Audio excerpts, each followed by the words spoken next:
Nick Kieman is a Dutch BMX racing cyclist. He born on May 20, 1996 in London, Netherlands. He wins the Tokyo Olympic gold medal.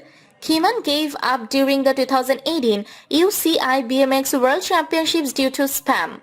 He won the 2019 European BMX Championships.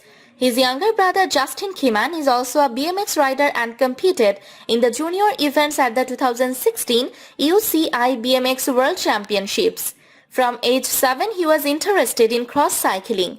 On 25 July 2015, he won the elite main of the 2015 UCI BMX World Championships in Zolder, Belgium at age 19.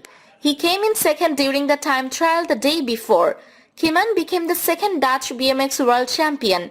He won the junior main during the 2014 UCI BMX World Championships.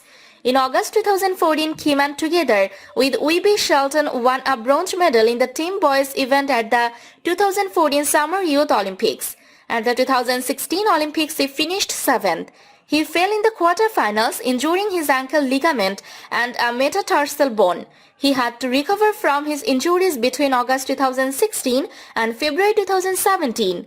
The serious crash of his friend and fellow BMX cyclist Jill Van Horcombe in January 2018 while the two were training made deep impact on him.